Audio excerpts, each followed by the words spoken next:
ఓం. ఇవాళ బ్రాహ్మణాదులు బ్రాహ్మణాలు వీలైతే ఆరణ్యకాలు కూడా స్పృశిద్దాం.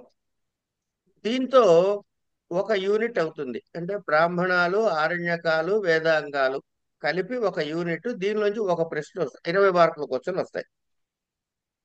20 మార్కుల క్వశ్చన్ అంటే కింద 12 మార్కులు లేదా 10 మార్కులు అవి పైన ఒక 8 మార్కులు కలిపి వాటెవర్ ఆ బ్రేకప్ ఏదో మీరు చూసుకోండి. దాని ప్రకారంగా మార్కులు వస్తాయి. ప్లస్ మీ అసైన్మెంట్స్. కనుక దీని ఓవరాల్ గా ఒక అవగాహన మీకు కలిగి ఉండాలి. అయితే బ్రహ్మ అనతి జానాతి ఇది బ్రాహ్మణం అని బ్రాహ్మణానికి ఒక వ్యుత్పత్తి చెబుతారు పెద్దలు. ఏమిటది? బ్రహ్మ దేనితో తెలియబడుతుందో అని. మనకి సంస్కృతంలో ఉన్నటువంటి పెద్ద వెసులుబాటు అనండి, పెద్ద కన్ఫ్యూజన్ పాయింట్ అని కూడా అనుకోవచ్చు. దాన్ని సేమ్ థింగ్. ఒకే ఒకే పదానికి దాని ధాతు ఆధారంగా అనేకమైన అర్థాలు వస్తాయి. ఆ అనేక అర్థాల జ్ఞానము లేకపోవటం వల్ల ఇది నిరుక్తలో చెప్తా. అందుకే వేదాంగం అయింది అది. నిరుక్తలో తెలుసు సరే. కనుక వాటి విశేషార్థాలు ఎలా వినియోగించుకోవాలి అంటే విశేషార్థాలతో వైదిక భాష్యాలలో ఎలా ఉపయోగించబడినవి అని. తర్వాత ఈ వైదిక వాంగ్మయం ఎట్లా ఉందయ్యా అంటే ఛందోబద్ధమైంది నెంబర్ 1. తర్వాత పద్యం అంటే శ్లోక రూపములో పద్యం అంటే తెలుగు కదండి, మీరేంటి సంస్కృతాన్ని చెబుతున్నారని అనుకోకండి. పద్య గద్య భాగములు అంటాం. అంటే ఏంటంటే సంస్కృత పదమే. పద్యము అన్న సంస్కృత పదమే, శ్లోకమునకు పర్యాయ పదము. ఏ గద్య రూపంలోనే ఉంటుంది.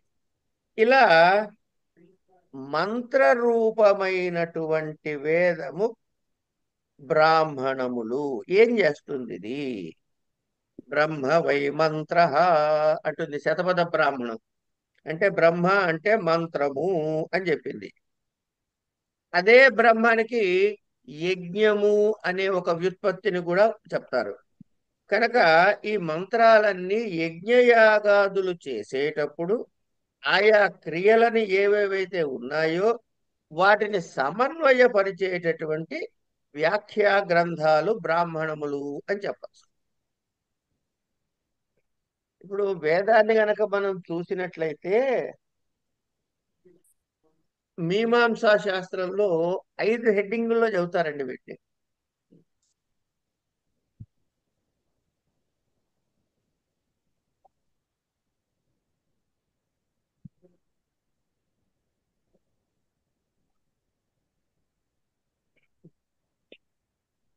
మంత్రము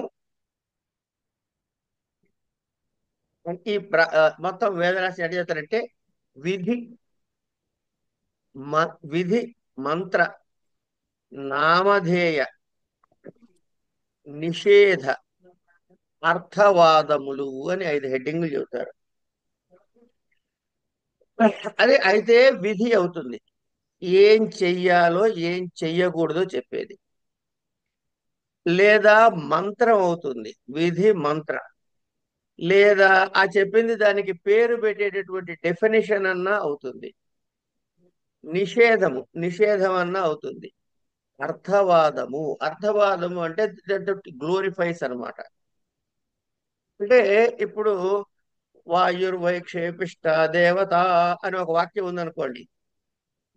వాయువు చాలా తొందరగా శీఘ్రముగా ఫలకారి అని చెప్తుంది ఆ వాక్యం. అంతే. ఇది ఏ మంత్రం? ఇది ఎక్కడ వినియోగిస్తారు మీరు? ఎక్కడ వినియోగించరు. కానీ ఆ వాక్యము ద్వారా వాయుదేవుడి యొక్క గొప్పదనం మనకి చెప్పబడింది. దీన్నే అర్ధవాద వాక్యము అంటారు. ఈ అర్ధవాద వాక్యాల ద్వారా ఏమిటవుతుందంటే మనం అటువైపుకి ప్రేరేపించబడతాం. కనుక వాయు సంబంధమైనటువంటి యజ్ఞయాగాదులు చేస్తే ఆ కర్తకి ఫలితము చాలా శీఘ్రముగా ఇస్తాడు వాయుదేవుడు అని దాన్ని మనం అన్వయించుకుని వాయు సంబంధమైన యజ్ఞాల వైపుకు ప్రవర్తించేందుకు వెళ్తాడు. ఇది అర్థం. అంటే అది అర్థవాద వాక్యాలు అనేది అనవసరమైనవి అనుకోకూడదు.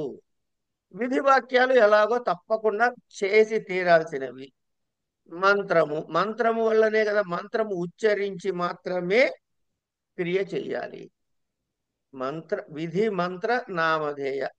ఇది మంత్రమా నామధేయ, దాని పేరా అనే సంశయం వచ్చినప్పుడు అది నామధేయం. ఎందుకు వచ్చింది నామధేయం అని, ఎందుకు వచ్చింది, దాని ఆవశ్యకత ఏమిటి, దాన్ని మళ్ళీ మూడో నాలుగో కారణాలు చెబుతారు. నామధేయం యొక్క ఆవశ్యకత. నిషేధాలు ఏవి నిషేధించబడ్డాయి, ఏవి అర్థవాద వాక్యాలు, ఇట్లా చెప్పేటటువంటి భాగాలు మనకు కనపడతాయి. అట్లా ఈ యజ్ఞయాగాదుల క్రియల్లో సమన్వయింపజేసి వ్యాఖ్యానంగా మనకి ఏదైతే కనపడుతుందో దాని భాగాన్ని బ్రాహ్మణము అన్నారు. ఈ వేద మంత్ర ద్రష్టలు ఏం చేశారయ్యా అని అంటే, వాళ్ళని ద్రష్టలు అని అంటామండి, స్రష్టలు అనవు.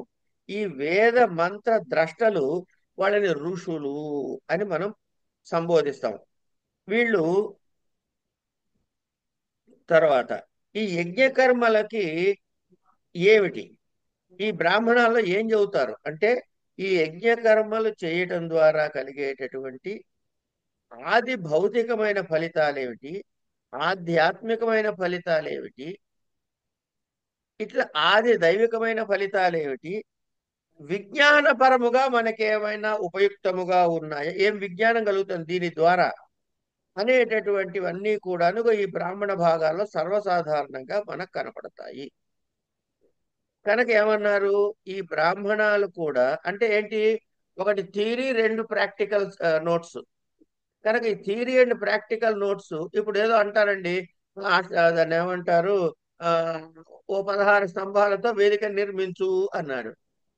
ఈ 16 స్తంభాలు ఎక్కడ పెట్టాలి, వరుసగా లైన్లో నిలబెట్టాలా, రెండు ఇటు పెట్టాలా, ఎట్లా పెట్టాలి, పెట్టిన తర్వాత బట్ వినియోగం ఏమిటి, ఈ మంత్రం ఎక్కడ చదవాలి, దీన్ని ఎప్పుడు ఎందుకు ఎలా వినియోగించాలి, ఇలా రకరకాలైన సంశయం అంటే ప్రయోగ విధికి కావలసినవన్నీ కూడా బ్రాహ్మణాల్లో చెప్పబడతాయి. కనుక ఏమన్నారు, మంత్ర బ్రాహ్మణాత్మకో వేద అని ఆపస్తంభ సూత్రాల్లో చెబుతారు. మంత్ర బ్రాహ్మణాలు కలిస్తేనే సమగ్రముగా వేదం అవుతుంది అని. అట్లాగే ఇంకోటి ఏమిటంటారు అంటే,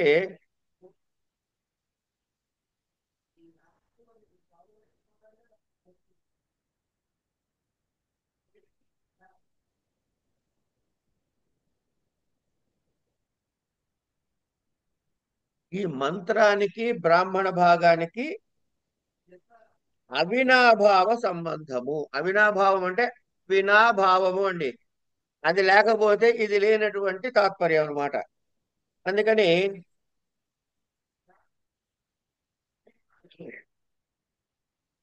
అంటే మంత్రాలు పుట్టిన తర్వాత దాని నుంచి ఈ బ్రాహ్మణాలు పుట్టాయా అండి అని అన్నారు అనుకోండి, అలా చెప్పడానికి లేదు. అలా చెప్పారనుకోండి, అప్పుడు ఏమిటవుతుంది, జన్య జనక భావం అవుతుంది, దాని నుంచి ఇది పుట్టింది అని చెప్పాలి. కానీ అలా చెప్పడానికి లేదు. పోనీ దానికి వ్యాఖ్య అంటే ప్రతిపాదకము ప్రతిపాద్యం అంటామా, అది కూడా కాదు. మరి ఏం చెప్పాలంటే వీటి రెండిటికి భావాన్ని వేరు వేరుగా చెప్పేందుకు కుదరదు. మంత్రము బ్రాహ్మణము ఏకకాలములో వాటి యొక్క వినియోగము అని చెప్పుకుంటే దాన్ని ఏమంటారు, ఆ వినాభావ సంబంధము అని. యజ్ఞో వై శ్రేష్టతమం కర్మ అన్నది. ఇక ఇక్కడ వాక్య రూపంలో ఉన్న బ్రాహ్మణాల్ని విధి భాగమని, అర్థ భాగమని, ఉపనిషద్ భాగము, ఆఖ్యానము, ఇట్లా 4 భాగాలుగా దాన్ని విభజించి చెబుతారు. విధి, ఆఖ్యాన, ఉపనిషత్, అర్థవాదాలు. విధి భాగంలో ఏం చెబుతుంది, కర్మకాండకి సంబంధించిన వివరణలన్నీ ఇస్తాడు మనకి. ఇందులో ఇప్పుడు మనం ఏం చేస్తాము, ఈ పదం ఏమిటి, దీని వ్యుత్పత్తి ఏమిటి, దీని అర్థం ఇక్కడ ఎలా స్వీకరించాలి, ఇవన్నీ కూడా మనకి ఎక్కడ చెప్పబడతాయి, నిరుక్త నుంచి తెచ్చుకుంటాం. అట్లాగే దీని అర్థం ఏమిటి అని సాధించటము అర్థమీమాంస అంటారు. మీమాంస అంటే ఏమిటండి, ఒక ప్రశ్న. మీమాంస అంటే దానిలో దోషాన్ని వెతికి పట్టుకునే చేసే ప్రయత్నం మీమాంస కాదు. మీమాంస అంటే పూజిత విచార అంటుంది. పూజిత విచార అంటే ముందు దాని ఎడల గౌరవం ఉంది. ఇలా ఎందుకు చెప్పాడు అని తెలుసుకునే ప్రయత్నం. దాన్ని దోష నిర్ధారణ కోసమో దోష నిర్ణయం కోసమో చేసే ప్రయత్నం కాదు. ముందది పూజితమైనది, ఇది పూజించదగినది. అది మనం అవగాహన ఎలా చేసుకోవాలి. అందుకని మీమాంస అంటే పూజిత విచార. వేద మంత్రాల అర్థ మీమాంస అను. ఇప్పుడు ఒక మంత్రం ఉంది. ఆ మంత్రంలో పేరు కనపడుతుంది. అది చూస్తే పేరులా ఉంటుంది, లేదంటే క్రియలా ఉంటుంది. ఇప్పుడు దాన్ని క్రియగా తీసుకోవాలా, పేరులా తీసుకోవాలా? ఏమండి? అంచేత ఇక్కడ ఈ విధి అందాం కాసేపు. ఈ విధి అంటే ఏం విధి ఇది? ఇది ఏమన్నా ఒకదాన్ని ఉత్పత్తి చేస్తోందా, నియమిస్తోందా? ఇట్లా చెయ్యి చేసేదాన్ని అనేకత్వంలోని కొంతదాన్ని తీసుకోవడాన్ని నియమం అంటాం. అనేక అర్థంలో ఒక అర్థ నిర్ణయం చేయడం నియమం. నియమం చెప్తోందా, లేకపోతే మరేం చేస్తోంది? ఇట్లా దాని యొక్క చర్చ, మీమాంస చేసి అర్థ నిర్ణయాన్ని చేసుకోవాలి ముందు మనం. చేసుకున్న తర్వాత ఇది ఎట్లా చేస్తావయ్యా అంటే పదాల నిష్పత్తిని బట్టి ఆ పదముల యొక్క నిష్పత్తిని తెలుసుకుని దాని సార్థకతని తెలుసుకుని, సార్థకత దాని ఆవశ్యకత తెలుసుకుని, దాన్ని ఏ ఉద్దేశంతో ఏ ద్రవ్యంతో ఎక్కడ ఎలా చేయాలి. అంటే ఏంటి యజ్ఞం అంటే ఏమిటి? ఓ మంత్రం చెబుతారు. ఆ మంత్రాన్ని ఉద్దేశించి ఒక దేవత ఉంటాడు. మంత్రం ఉందంటే మంత్రానికి ఒక అధిష్టాన దైవతం ఉంటుంది. ఆ దేవతోద్దేశంగా మీరేం చేస్తున్నారు? త్యాగాన్ని చేస్తున్నారు. అంటే ఒక ద్రవ్యాన్ని త్యాగం చేస్తున్నారు. ఇది యజ్ఞం యొక్క స్థూలంగా చెప్పాలంటే ఇది. అంటే ఏంటి కావాలి ముందు? మంత్రం ఏమిటది, అది ఏ ఉద్దేశం, అంటే ఎవరిని ఉద్దేశించి ఏ దేవతని ఉద్దేశించి చెప్పారు, ఏ ద్రవ్యముతో చెయ్యాలి. కొన్ని చోట ఏమైనా సమిధ అంటారు, కొన్ని చోట ఆజ్యం అంటాడు, కొన్ని చోట ఇంకోటి ఏదో అంటాడు. రకరకాల ద్రవ్యాలు చెప్పారు. ఈ ద్రవ్యముతో ఏం చేయాలి, ఇవన్నీ వివరాలు మనకి తెలియాల్సిన అవసరం ఉంటుంది. దాని వల్ల కలిగే ఫలితాలే సత్ఫలితాలు అవుతాయి. ఇక ఉపనిషత్తుల్లోకి వచ్చామనుకోండి మనం. ఉపనిషత్తుల్లో ఏముంది? బ్రహ్మ తత్వం గురించి చెప్పిన చర్చలు ఉంటాయి. ఇక తర్వాత అంటే ఏంటి? 4 భాగాలు చేసామన్నాం కదా. ఏమేమిటవి? విధి, ఏది చెయ్యాలి ఏది చేయకూడదు. అర్థ అర్థవాదము అంటే దాని గొప్పతనం విశేషం తెలుసుకోవటము. ఉపనిషత్ భాగం అంటే బ్రహ్మ జ్ఞానానికి సంబంధించింది. తర్వాత ఆఖ్యాన భాగము, ఈ బ్రాహ్మణాల్లో ఉండేదానిలో ఆఖ్యానం అని ఒక్కో సెగ్మెంట్ పెట్టారు. ఇక్కడ ఏమిటి ఉంటుంది అంటే ఈ బ్రాహ్మణాల్లోని ఇతర చెప్పినటువంటి ఋషులు వారి యొక్క వంశ చరిత్రలు ఇక్కడ చెప్పబడి ఉంటాయి. రాజవంశాలు, ఋషి వంశాలు, వాటి సంబంధమైనటువంటి ఆఖ్యానము చెప్పబడిట. ఏమండి? ఇది ఈ ఆఖ్యానాలలో మనకు అలా తెలుస్తాయి. ఇది అయిన తర్వాత ఎవరో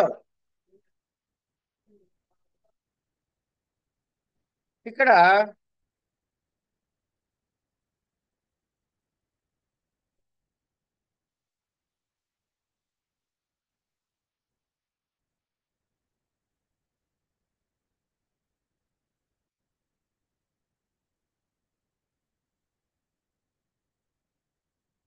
ఇక తర్వాత వీళ్ళు ఈ ఈ చరిత్రకారులు వాళ్ళు చూసేవాళ్ళు ఆ వీటికి ఒక కాల నిర్ణయాన్ని చేసే ప్రయత్నం చేస్తారు.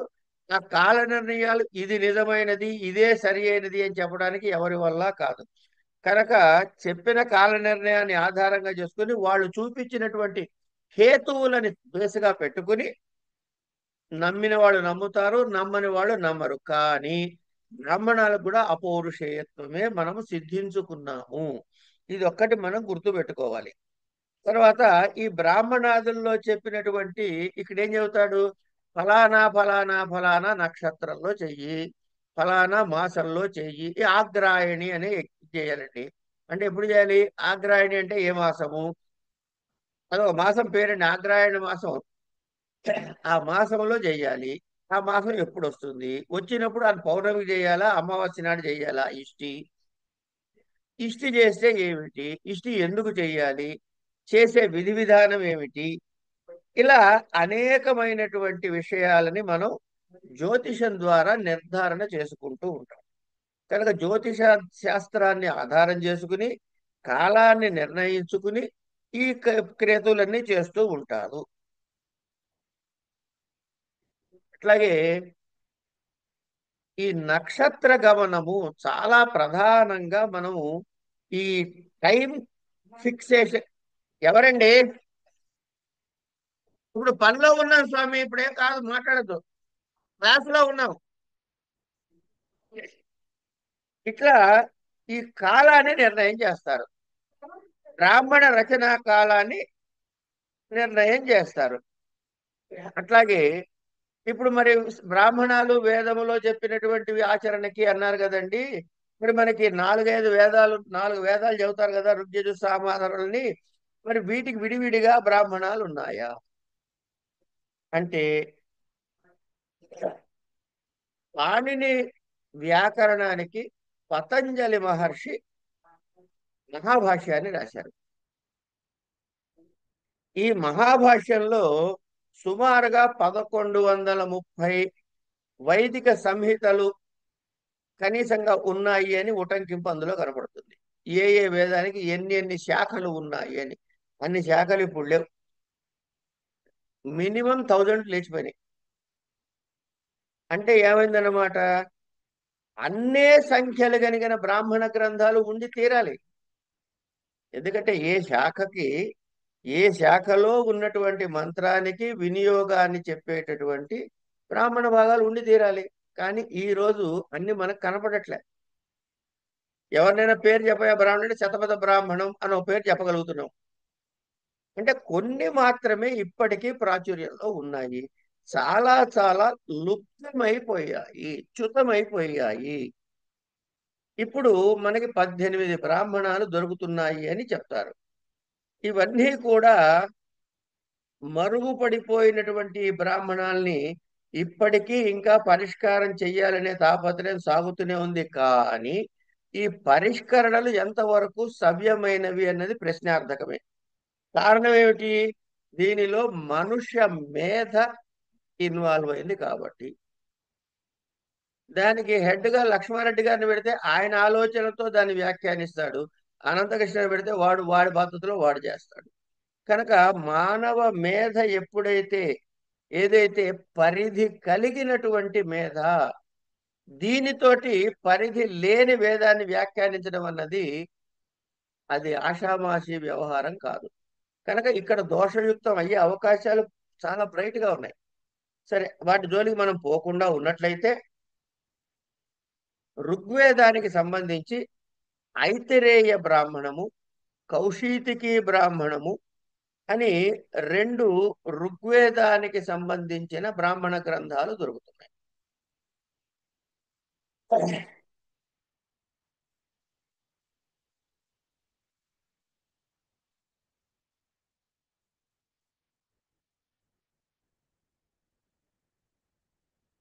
ఇక వీళ్ళెవరు?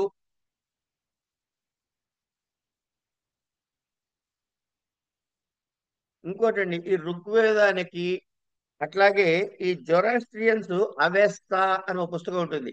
ఈ రెండిటికి దగ్గర దగ్గర సామ్యాన్ని ఆ ఈ ఈ రీసెర్చర్స్, దానికి ఏదో పేరు మర్చిపోయి గుర్తురావట్లేదు వెంటనే, వాళ్ళు దాని మీద పెద్ద రీసెర్చ్ చేసి ఈ రెండు పక్క పక్కగా ఉన్నాయి కనుక దీని నుంచే అది పుట్టింది అనేటటువంటి ఒక తాత్పర్యాన్ని, కంక్లూజన్ ని డ్రా చేశారు. ఎట్లా? ఇప్పుడు ఐతిరేయ బ్రాహ్మణ్ ఉందనుకోండి. ఏ ఆ, దానిలో ఆ, అదేంటది, ఇత్రేయానో ఏదో ఇంకో మాట రాస్తాడు ఇంగ్లీష్ లో. అది ఇంగ్లీష్ టెక్స్ట్ బుక్ లో చూస్తే తెలుస్తుంది. ఇవి రెండు కూడాను ఋత్విక్కు అనేటటువంటి అర్థంలో వాడతాట అక్కడ అవస్థలో. సో ఈ ఈ కంపేరేటివ్ స్టడీస్ అంటామే, ఇలా ఈ కంపేరిటివ్ స్టడీలో అనేకమైనటువంటి విషయాల్ని మనకి అర్వాచీనమైనటువంటి పరిశోధకులు చెప్తున్నటువంటి విషయాలు.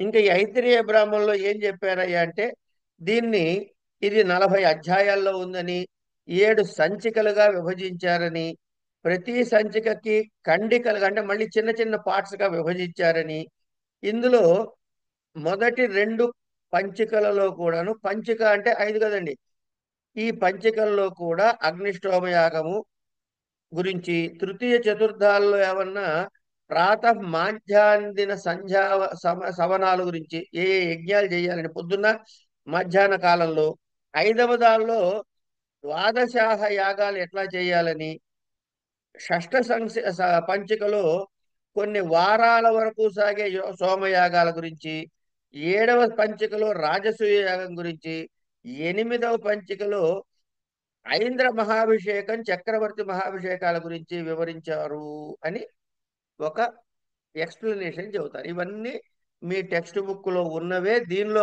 కనిపెట్టి చెప్పాల్సింది ఏమీ లేదు. ఇక్కడి నుంచి తీసి నోట్స్ రాసుకోవడమే మన బాధ్యత. నేను చెప్పినా ఇంకోళ్ళు చెప్పినా మీరు చదువుకున్న పుస్తకంలోంచి కంటెంట్ తీసుకోవాల్సిందే. దీనిలో సొంత తెలివితేటలతో వ్యాఖ్యానం చేసేందుకు ఏం లేదు. ఎందుకు? ఇది డేటా. డేటా మీద ఏం వ్యాఖ్యానం చేస్తారండి? ఇన్ఫరెన్స్ కావాలంటే వేరే వస్తుంది. సరే, రెండవది ఏమిటి? రెండవ ఋగ్వేద సంహిత బ్రాహ్మణం ఏమనుకున్నాము? కౌశీతికి బ్రాహ్మణము. ఈ కౌశీతికి బ్రాహ్మణానికి సాంఖ్యాయన బ్రాహ్మణం అనే వేరే పేరుందని, ఇందులో 30 అధ్యాయాలు ఉన్నాయని, దీన్ని 224 ఖండాలుగా విభజించారని, కుషితికి కుమారుడైన వాడు కౌశీతికి. దశరథస్య అపత్యం పుమాన్, దాశరథిలాగా కుషితికి అపత్యం పుమాన్,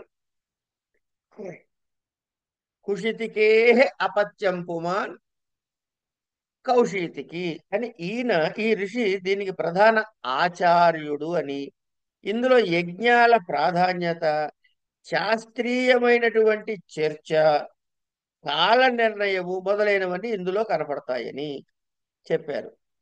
అట్లాగే ఈ కౌశీతికి బ్రాహ్మణంలో ఐతిరేయ బ్రాహ్మణంలో చెప్పినటువంటి కొన్ని అంశాలని కూడా స్వీకరించి, ఇందులో దాన్ని అనుసరించి వ్రాసినట్టుగా కూడా మనకి ఈ గ్రంథంలో కనపడుతుంది. కనుక ఇవి రెండు సమకాలీనం అవ్వాలి, దాని తర్వాత ఒకటైనా ఇది వచ్చి ఉండాలి.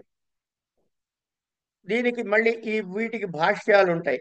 ఈ భాష్యాలు దాన్ని ఎట్లా వినియోగించాలి అనే విషయం మీద భాష్య గ్రంథాలు కూడా కొన్ని తదుపరి కాలంలో మనకి వచ్చినవి ఉన్నాయి. ఇక యజుర్వేద బ్రాహ్మణాలకు వస్తే,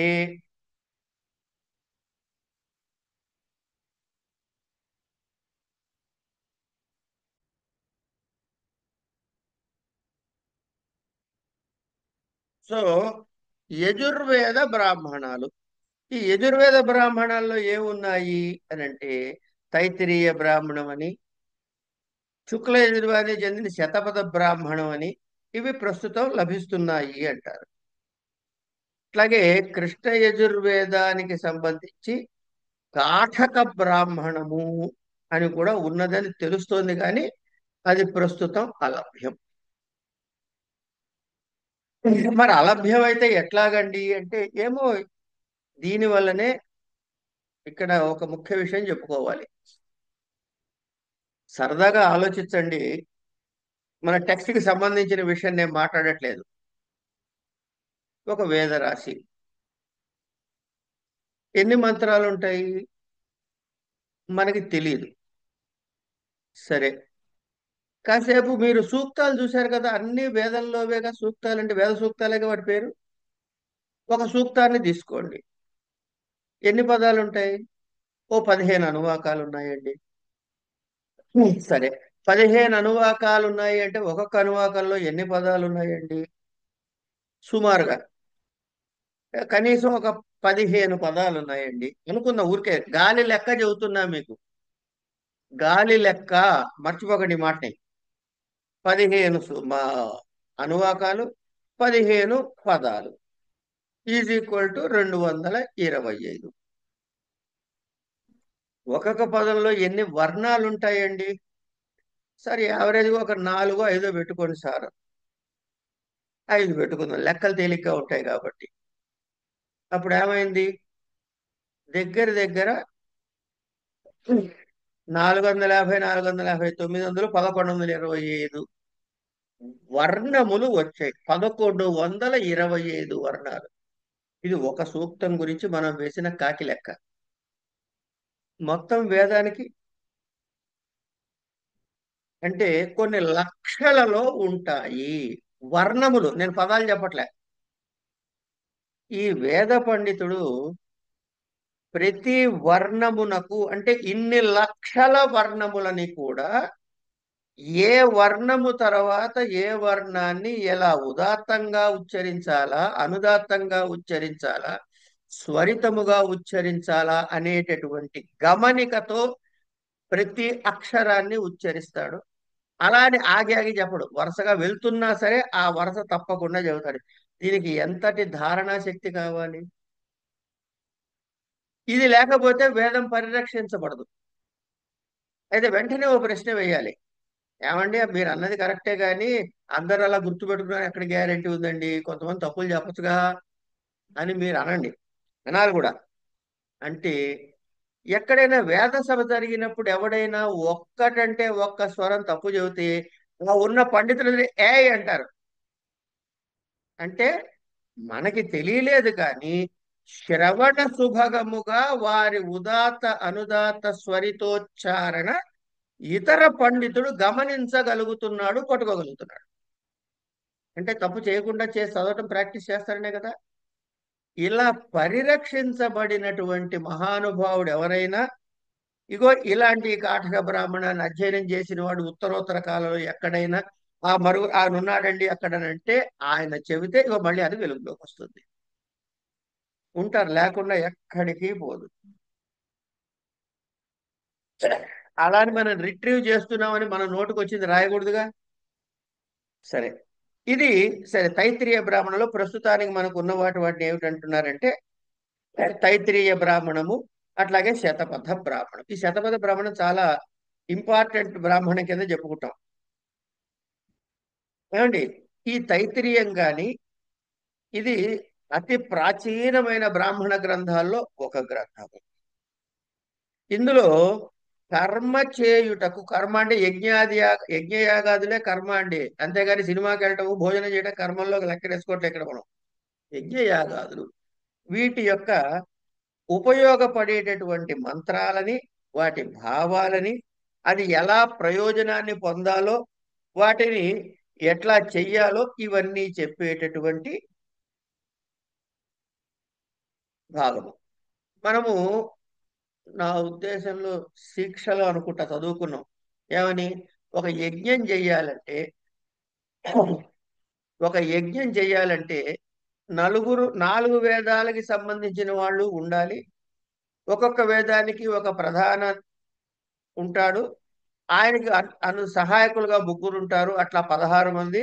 యజమాని, యజమాని పత్ని 18 మంది కనీసం ఉండాలి అని లెక్క ఏదో చెప్పుకున్నప్పుడు. అయితే అందులో ఈ యజుర్వేద భాగాన్ని చేయించే ఆయనకి ఏ పేరు? అధ్వర్యువు అనుకున్నాం కదా. ఈ అధ్వర్యువు ఏం చెయ్యాలి, ఆయన చేయాల్సిన విధులు ఏమిటి, ఇవన్నీ కూడాను ఈ యజుర్వేదంలో ఏవైతే చెప్పబడ్డాయో అవన్నీ తైత్రీయ బ్రాహ్మణలో అత్యంత ప్రధానంగా చెప్పబడ్డాయి. కనుక తైత్రీయ బ్రాహ్మణంలో లేకపోతే యజ్ఞంలో లేదు అని చెప్పి రూఢిగా చెప్పొచ్చు అన్నమాట. కనుక యజ్ఞంలో ఏది, ఈ అధ్వర్యు చేయాల్సిన పనులు ఏమిటి అని వెరిఫై చేయదలుచుకుంటే తైత్రీయ బ్రాహ్మణానికి వెళ్ళాలి. అక్కడ లేదు అయితే అది లేదు, అక్కడ ఉంది అయితే అది ఉంది, ఇట్లా అన్నమాట. అంత సాధికారమైనటువంటి అత్యంత ప్రధానమైనటువంటి అంశం ఇది. ఇవి కూడా ఈ బ్రాహ్మణాలు కూడా మంత్రాల్లాగానే గద్యము పద్యము రెండు కలిసి ఉండొచ్చు. వీటికి కూడా మళ్ళీ స్వరప్రస్థానాలు అవన్నీ ఉంటాయి. తద్వారా అవి పరిరక్షించబడతాయి. ఇందులో ఉండే గద్య భాగాలు కూడా మంత్రములే.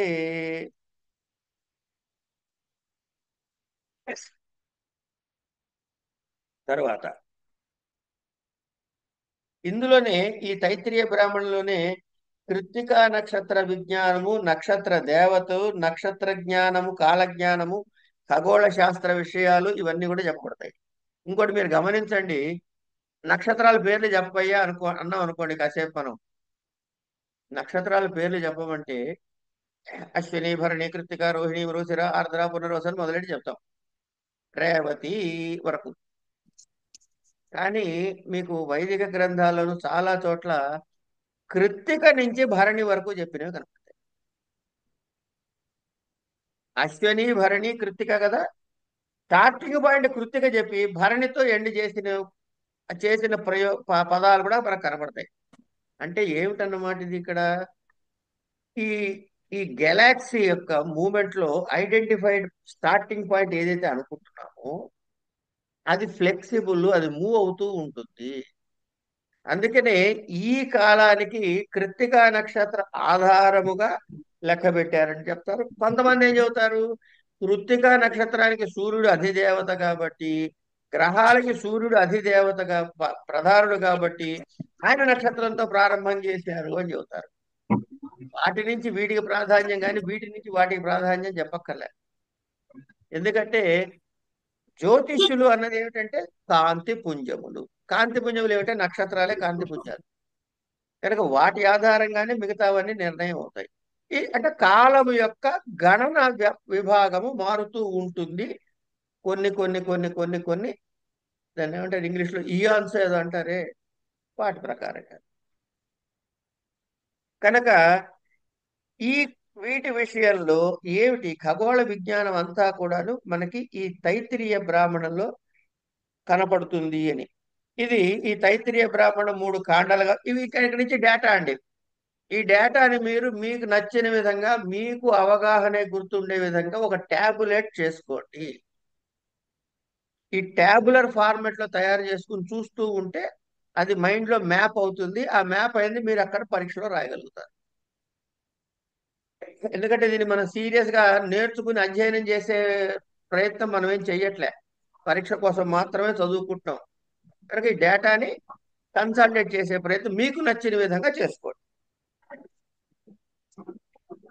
ఇందులో 3 కాండలుగా ఉన్నాయని, మళ్ళీ ఒక్కొక్క కాండని 25 ప్రపాఠకాలుగా, మళ్ళీ 1308 అనువాకాలుగా విభజించబడింది అని, దీనిలో మళ్ళీ వాజపేయ, రాజసూయ, నరమేధాది యజ్ఞ విధులు వివరంగా చెప్పబడ్డాయని, అట్లాగే నచికేతుడు అగ్ని విద్య ద్వారా మోక్షం పొందినట్లు కూడా ఇందులో చెప్పబడుతుందని, వరాహ అవతారం ప్రసక్తి కూడా దీనిలో కనపడుతుందని, ఇలా మనకి యజుర్వేద తైత్తిరీయ బ్రాహ్మణం గురించి చెప్పబడినది.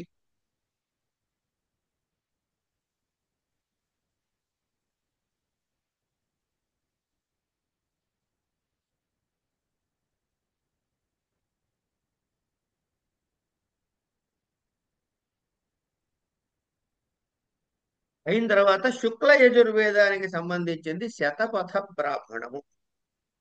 ఈ శతపథ బ్రాహ్మణము మాధ్యందిన కాణ్వ సంహితలో చెందినటువంటి శుక్ల యజుర్వేదానికి సంబంధించినది. ఇది కూడా అగైన్ డేటా డేటా డ్రివెనే. కనుక ఇందులో ఈ శతపథ బ్రాహ్మణము అనే పేరుతో 2 లభ్యమవుతున్నాయి. ఒకటి మాధ్యందిన కాణ్వ సంహితకి చెందిన శతపథ బ్రాహ్మణాలు. ఇవి 2 రకాలుగా దొరుకుతాయి. వీటిలో ఏం చెప్పబడిందయ్యా అంటే ఈ 2 శాఖలు 2 బ్రాహ్మణ భాగాలు లభ్యమైన వాటిలో కూడా చెప్పబడిన విషయం మాత్రం ఒకటే. అయితే ఒకటి ముందు ఒకటి వెనక. ఇక్కడ ఇక్కడ ఏబిసి అయితే అక్కడ బిసిఈ అట్లా. ఈ మాధ్యందిన శతపథంలో 14 కాండలు, 100 అధ్యాయాలు ఉన్నాయి. 100 100 అంటే శతము, దాని పేరు అలా వచ్చిందనమాట. కనుక కాండ శతపథంలో 17 కాండలు ఉన్నాయి, 104 అధ్యాయాలు ఉన్నాయి. అంటే ఇక్కడికి వచ్చేటికి 4 అధ్యాయాలు పెరిగాయి. కనుక ఈ సంహితా కాలంలో అంటే మంత్రభాగము చెప్పిన కాలములో సూక్ష్మముగా చెప్పబడినటువంటి యజ్ఞకాండలని ఎలా విస్తృతమైందో ఈ బ్రాహ్మణ భాగాల్లో మనం గమనించవచ్చు. ఇక ఈ బ్రాహ్మణంలో ఏం చెప్పారయ్యా అంటే, శతపథ బ్రాహ్మణంలోట ఈ విషయాన్ని ఒక శాస్త్రీయమైన పద్ధతిలో ఒక స్ట్రక్చర్డ్ గా అన్నాం. స్ట్రక్చర్డ్ గా ప్రజెంట్ చేయబడిందిట. ఎట్లా? ఈ బ్రాహ్మణ మొదటి 9 కాండల్లో వాజసనేయ సంహిత అంటే ఈ శుక్లయజుర్వేదానికి సంబంధించింది. సంహితలోని 18 అధ్యాయాల్లో ఉన్నటువంటి దానికి ఇది ఒక కామెంటరీ లాంటిది, వ్యాఖ్యాన గ్రంథంలాగా భావించవచ్చు. అంటే అక్కడ సూక్ష్మముగా చెప్పబడింది, ఇక్కడ విస్తృతముగా వివరించబడినట్లు. తర్వాత దీనిలో మొదటి 9 కాండలు, తర్వాత చివరి 14 కాండలు కూడా శాండిల్యుడు అనే మహర్షి దర్శించి వ్రాసినట్లుగా చెబుతారు. ఇందులో ఈ శతపథ బ్రాహ్మణంలో ఈ శాండిల్యుడు రాసినటువంటి దానిలో 14 కాండల్లో చివరి 5 అధ్యాయాల్లో ఏమున్నదయ్యా అంటే, దాని పేరే బృహదారణ్యకోపనిషత్ అంటారు. అంటే దీనికి మళ్ళీ సాయణుడు, కవీంద్రుడు ఇత్యాది వాళ్ళు భాష్యాలు టీకాలు రాశారు. ఆ టీకా వివరాలు, భాష్య వివరాలు మనకు అవసరం లేదు. ఇక్కడికి శుక్ల యజుర్వేదం అయిపోయింది. ఇక సామవేదానికి వస్తే, ఈ సామవేదానికి బ్రాహ్మణ గ్రంథాలు చాలా ఎక్కువగా ఉన్నాయి. సుమారుగా 9 బ్రాహ్మణ గ్రంథాలు మనకి సామవేదానికి కనపడుతున్నాయి. ఏమిటవి? తాండ్య, షడ్వింశ, సామవిధాన, ఆర్షేయ, దేవతాధ్యాయ, ఉపనిషద్, సంహితోపనిషద్, వింశ, జైమినీయ అనే బ్రాహ్మణ గ్రంథాలు మనకి ఈ 9 రకాలైన గ్రంథాలు కనపడుతున్నాయి. ఇది అయిన తర్వాత ఈ తాండ్య బ్రాహ్మణాన్ని తాండి అనే పేరు గల ఋషి యొక్క సంతతి వారు శిష్యుల చేత ప్రచారం చేయబడింది అంటారు. ఇంకోటండి, ఈ పేర్లు గనక మనం గమనించినట్లయితే ఇక్కడ ఎక్కడ ఉన్నది కానీ ఒక మాట చెబుతున్నా. ఈ ఋషుల పేర్లు, వాళ్ళు చెప్పే విషయాలు, ఇవి చూస్తే ఇవన్నీ కూడా ఒక ధాతువుని ఆధారముగానే వచ్చుంటాయి. కనుక ధాత్వార్థం ఏదైతే ఉందో అది ఈ గ్రంథాల్లో చెప్పబడిన మూలకందంగా ఉంటుంది. ఇది మనం కొంచెం దాని మీద చింతన చేస్తే చాలా చోట్ల మనకి ఈ విషయం బయటపడుతుంది. సరే, ఇక ఈ తాండ్య బ్రాహ్మణం ఏదైతే ఉందో సామవేదంలో చెప్పబడినటువంటి అనేక బ్రాహ్మణ గ్రంథాల్లో అత్యంత ప్రాధాన్యమైనది, ముఖ్యమైనది. మహాబ్రాహ్మణము, ప్రౌఢ బ్రాహ్మణము, పంచవింశ బ్రాహ్మణము అనే పేర్లతో కూడా ఇదే తాండ్య బ్రాహ్మణం పిలువబడుతుంది. యజ్ఞకర్మల్లో ఉద్గాత, ఇదే వేదానికి సంబంధించిందండి? సామవేదానికి సంబంధించింది. యజుర్వేదానికి సంబంధించిన ఆయన ఏమన్నాము? అధ్వర్యువు. సామవేదానికి సంబంధించిన ఆయన ఏమంటున్నాం? ఉద్గాత. ఏమండి? అట్లాగే అధర్వణ వేదానికి బ్రహ్మ అంటాం. సరే, ఈ ఉద్గాత ఏమేం చెయ్యాలి, ఏ కార్యక్రమాలు చేయాలి, ఆయన ఎప్పుడెప్పుడు దేవతల ఆహ్వానానికి సామగానం చెయ్యాలి, ఎలా చెయ్యాలి, ఈ వివరాలు అన్నీ కూడా ఈ బ్రాహ్మణం వివరిస్తుంది. అంటే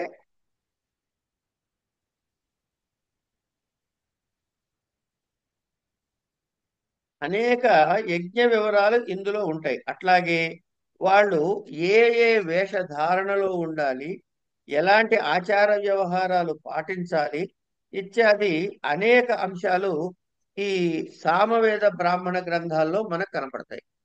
అట్లాగే షడ్వింశ బ్రాహ్మణము అనే ఈ దీనిలో ఉత్పాతాలు జరిగినప్పుడు ఏ ఏ శాంతి విధానాలు ఉన్నాయి.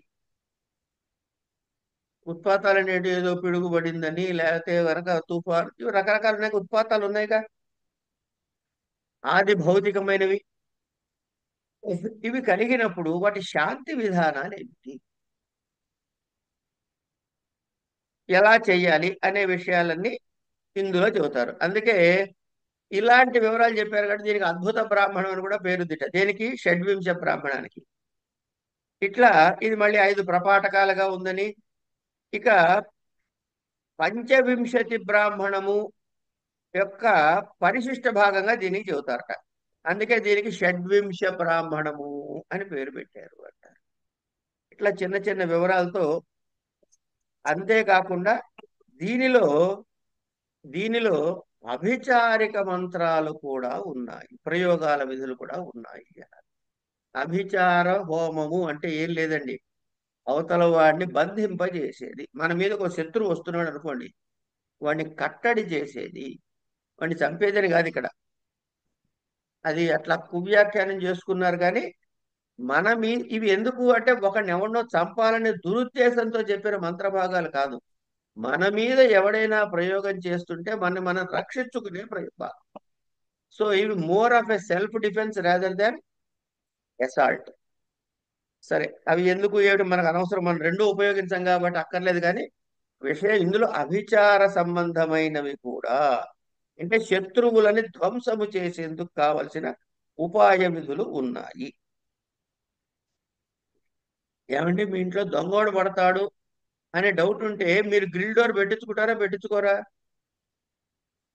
అంటే ఇప్పుడు గ్రిల్ డోర్ పెట్టించుకోవడం ఎందుకయ్యా అంటే, దొంగలు రాకుండా వాడు ముట్టుకుంటే షాక్ కొట్టడానికి నేను ఎలక్ట్రిక్ కరెంట్ కూడా పెట్టాను గ్రిల్ డోర్కి అంటాడు.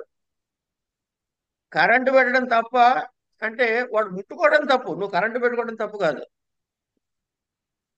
ఇట్లా సెల్ఫ్ డిఫెన్స్ అనుకోండి కాసేపు. అలా అనుకుంటే మనకి, నా ఉద్దేశంలో అది సరి అయిన వ్యాఖ్య అవుతుంది అని అనిపిస్తుంది.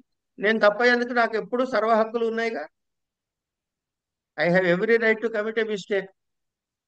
సరే, కనుక ఈ ఇట్లా ఇంకోటండి మీరు గమనించండి, సామవేదము ఋగ్వేదంలో ఉండే ఎన్ని రుక్కులు ఉన్నాయో తర్వాత మనం చూస్తాం. అందులో ఉన్న రుక్కులే ప్రధానంగా ఇందులో కూడా ఉంటాయి, సామవేదంలో కూడా. ప్లస్ కొంచెం ఎడిషనల్ గా కొన్ని ఉంటాయి. సరే, అవి వచ్చినప్పుడు దాని సంగతి ఆలోచిద్దాం. అట్లాగే ఈ అభిచార ప్రయోగాలు చెప్పారు కదా, అట్లాగే ఋగ్వేదానికి సంబంధించిన వాటిల్లో, యజుర్వేదానికి సంబంధించిన యజుర్వేదంలో వాటిలో కూడా ఇట్లాంటి అంశాలు పేర్కొనబడి ఉన్నాయి. కానీ వివరించబడ్డ ఇందులో ప్రధానంగా అవి చెప్పబడ్డాయి. ఇందులో సామ విధాన బ్రాహ్మణంలో మాత్రం బ్రాహ్మణ భాగంలో ఈ వివరాలు చెప్పబడ్డాయి. అట్లాగే ఆర్షేయ బ్రాహ్మణములో ఈ సామగానము యొక్క శాస్త్రీయతని చర్చిస్తుంది. అట్లాగే దేవతాధ్యాయి బ్రాహ్మణం చాలా చిన్నదని, ఇందులో సామవేదలోని అగ్ని, ఇంద్ర, ప్రజాపతి, సోమ, వరుణ, త్వష్ట, అంగిరస, పూష, సరస్వతి మొదలైన దేవతల యొక్క స్వరూప వర్ణన ఉన్నదని. అందుకే మీకు సర్వశుక్ల సరస్వతి, ఫలానా సరస్వతి, ఇట్లా రకరకాల రూపాలు చెబుతారే, ఇవన్నీ కూడా ఈ నిర్మాణము చేసేవన్నీ ఇట్లాంటి గ్రంథాల్లో చెప్పబడినటువంటి ఈ సూక్తములలో చెప్పిన వర్ణనని ఆధారంగా తయారు చేసుకున్నది. అయితే ఇవన్నీ కూడాను మంత్రములు. ఇది మనం ముందు గుర్తుపెట్టుకోవాలి. ఈ మంత్రములు అంటే ఏమిటంటే ఒక రూపకల్పన చేయబడతాయి. ఏమండి, శంఖం ఉంది. శంఖం అంటే ఏమిటి అంటే, ఆయన ఏదో సముద్రంలో దొరికింది, ఏటొడ్డున దొరికింది, శంఖం తెచ్చి ఊదుతున్నాడు విష్ణుమూర్తి అనే కాదు. శంఖం ఎక్కడుంది? ఆయన చేతిలో పట్టుకుని ఉన్నాడు. అంటే నా చేతిలో ఒక వస్తువు ఉన్నది అని అంటే దాని మీద నాకు సర్వాధికారాలు ఉన్నాయి, దాన్ని నేను నియంత్రించి ఉంటాను, అది నేను చెప్పినట్టు చేయిస్తుంది అనే కదా. శంఖము శబ్ద స్వరూపానికి ప్రతీక. ఇలా మన దేవీ దేవతల స్వరూపాలన్నీ కూడా ఒక మౌలికమైనటువంటి ఒక మౌలికమైనటువంటి ఒక తత్వానికి ప్రతీకలుగా చూపబడినటువంటి రూపాలు. ఇది తెలియక మనకి ఇంతమంది దేవతల ఇన్ని ఉంటాయా, వీళ్ళు నిజంగా పట్టుకు ఎప్పుడు అలాగే తిరుగుతూ ఉంటారా? ఏమండి, లక్ష్మీదేవి విష్ణుమూర్తి కాళ్ళు విసుంటే ఉంటాయి, కాడు పని లేదా, జడేసుకోదా, భోజనం చేయదా, ఎప్పుడు కాళ్ళు విసుకుంటా, ఇలా అడిగే వితండవాదాన్ని మనం సమాధానాలు చెప్పాల్సిన అవసరం లేదు. కనుక ఈ తాత్వికమైన అయ్యా చెప్పండి విజయ్ కుమార్ గారు. ఏం లేదండి, ఏం లేదు. నమస్కారం. తాత్వికమైన చింతనతో మనం పరిశీలించటం అలవాటు చేసుకోవాలి. అంచేత అయితే ఇక్కడ అలవాటు చేసుకోవాలి అనగానే వెంటనే నేను అదే రూట్లో ఆలోచిస్తున్నానండి అని అంటా నేను. అంటే అది కాదు. ఎందుకంటే నేను ఎన్నుకున్న మార్గం కరెక్ట్గా తెలియాలిగా ఫస్ట్. నేను చౌరస్తాలో ఉన్నా, నాలుగు వైపులు నాలుగు రోడ్లు పోతున్నాయి. కోటికో ఢిల్లీకో ఎటో పోవాలంటే ఆ రూట్ ఏదో తెలిసిన తర్వాత కదా వెళ్ళాలి. కనుక గురువు ఆవశ్యకత అక్కడ మనకు వస్తుంది. కనుక గురుముఖత నేర్చిన విద్య ప్రధానంగా వేద విద్య. ఎందుకంటే మనము తప్పుదారిలో పోకుండా సరి చేస్తాడు కాబట్టి. కనుక ఇది సెల్ఫ్ ఎడ్యుకేషన్ మోడ్ లో ఇది పనికి రాదు. ఈ విద్యలు సరే, అది పక్కకు పెట్టండి. తర్వాత అధర్వ బ్రాహ్మణాల్లోకి వచ్చేటప్పటికి ఇందులో అధర్వణ వేదానికి 9 శాఖలు ఉన్నాయని, ఇందులో గోపద బ్రాహ్మణము అనేటటువంటిది పేరుతో ఉన్న బ్రాహ్మణం మాత్రమే ప్రస్తుతం లభ్యం అవుతోందిట. దీనికే మళ్ళీ పూర్వ గోపదము ఉత్తర గోపదము అని రెండు భాగాలు. పూర్వ గోపదంలో 5 ప్రపాఠకాలు, ఉత్తర గోపదంలో 6 ప్రపాఠకాలు ఉన్నాయని, ఈ బ్రాహ్మణ గ్రంథం అనంతర కాలంలో అంటే అర్వాచీన కాలంలో లిఖించబడిన గ్రంథము అని పండితుల అభిప్రాయంగా చెబుతారు. అయిన తర్వాత ఈ ఓంకారము, ఓంకారోత్పత్తి ఎట్లా జరిగింది, ఈ సమస్త సృష్టికి ఓంకారం ఎలా ప్రధానమైనది, యజ్ఞాలు నిర్వహించే వాళ్ళలో ఈ ఋత్వికుల్లో ఈయన ఏమంటారంటే బ్రహ్మ అంటారు. ఇట్లా ఈ వైదికమైనటువంటి పదాలకి స్వతంత్రంగా వ్యుత్పత్తులు కూడా కొన్ని ఇందులో మనకు కనపడతాయి. అట్లాగే ఇవన్నీ కూడాను మళ్ళీ ఒక బ్రాహ్మణంలో ఉన్నది వేరే బ్రాహ్మణంలో మీకు ఓవర్లాప్ అయ్యే అంశాలు కూడా కొన్ని ఉంటాయండి. అవి దేనికది అక్కడికక్కడ మనం చెప్పుకోవాలి. ఇక్కడికి సంహిత చదువుకోవాలి, బ్రాహ్మణం చెప్పు. ఇక్కడి వరకు యజ్ఞయాగాదులు చేయాల్సిన విధానాలు వగైరా వగైరా వగైరా చెప్పబడ్డాయి. ఇక్కడి వరకు చేసే కర్మని సపరికర కర్మ అన్నాం. అంటే దాని యొక్క అనుబంధంగా కావలసిన వస్తువులతో సహా కలిపి చేసేది. ఓ ఒక శృవము, ఇంకోటి ఏదో పాత్ర అరణం, ఉత్తరారణం, అగ్నిమదనము, లేకపోతే ఇంకో పాత్ర, ఈ రకరకాలు ఉన్నాయి. ఈ యజ్ఞానికి సంబంధించిన పాత్రల విశేషాలే చాలా ఉన్నాయి. సరే అవన్నీ ఇవన్నీతో చేసేవి ఇక్కడ వరకు చేసాం.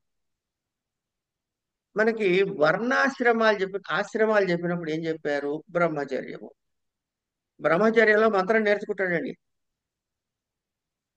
గృహస్థాశ్రమం స్వీకరిస్తేనే యజ్ఞాగాదులు చేసే అర్హత. చేశాడు, పిల్లలు కలిగారు, వాళ్ళని పెంచాడు, వాళ్ళకి ఇవ్వాల్సిన ఇచ్చేసాడు, అయిపోయింది.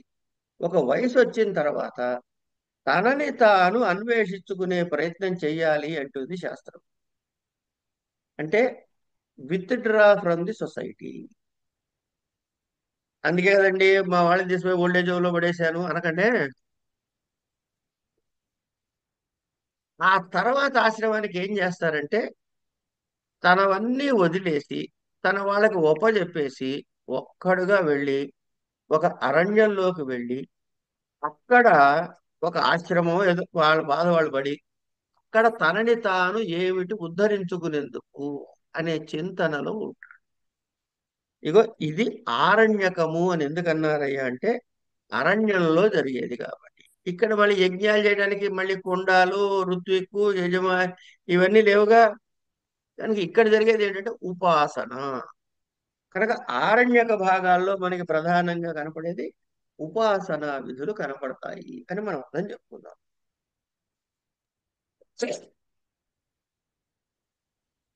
ఇక ఇంకొక చిన్న ముఖ్య విషయం ఏంటంటే ఒక్కొక్క వేదంలో ఈ ఆరణ్యక భాగము, బ్రాహ్మణ భాగము, సంహిత భాగము ఇవి వాటర్ టైట్ కంపార్ట్మెంట్ గా విడివిడిగాను కనపడవచ్చు, ఒకదానిలో ఒకటి ఓవర్లాప్ అయ్యి కూడా కనపడవచ్చు.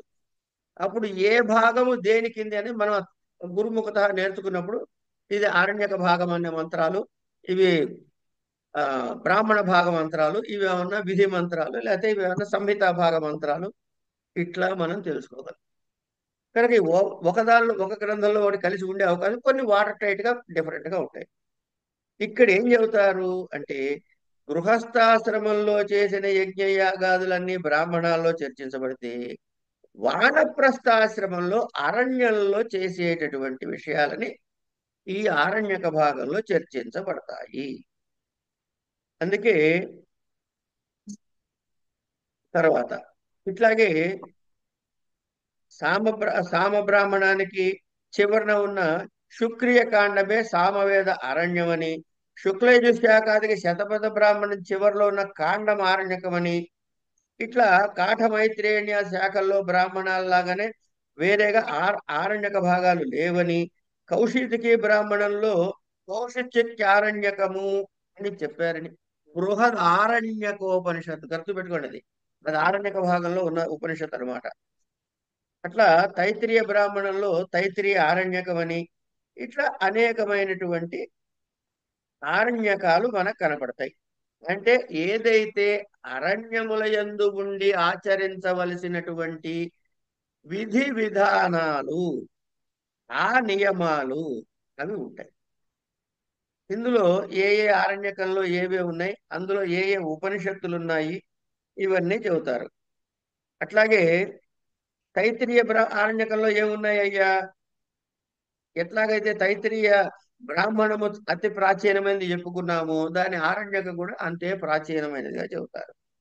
ఇందులో ఏం చెప్పారు అంటే, నాచికేతము, తర్వాత వైశ్వ ఇందులో 10 ప్రపాఠకాలుగా ఉన్నదని, ఏది తైత్తిరీయ ఆరణ్యకంలో ఉన్నదని, అందులో చివరిదే నారాయణోపనిషత్తు అన్నాడు. ఈ నారాయణోపనిషత్తులు ఏం చెప్పారండి అంటే, వాళ్ళ స్వరూపం చెప్పారు, నారాయణ స్వరూపాన్ని చెప్పారు. ఇవన్నీ ఏం చేయాలి? దర్శించాలి.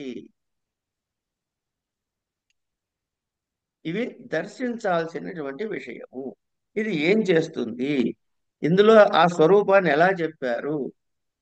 కాలస్య నారాయణ, చక్రస్య నారాయణ, వగైరా నారాయణ స్వరూపాన్ని వర్ణిస్తాడు. ఇట్లా ఇక్కడ ఏకాగ్రత సాధించటానికి, ఈ ఏకాగ్రత సాధించటానికి కావలసిన అంశాలు, తద్వారా తనని తాను లోపల అంతర్ముఖుడవటం ఎలా? ఇప్పటి వరకు బహిర్ముఖంగా యజ్ఞయాగాదులు చేశాడు, ఇప్పుడు అంతర్ముఖుడవటం ఎలా అనే విషయాల గురించి చెబుతుంది.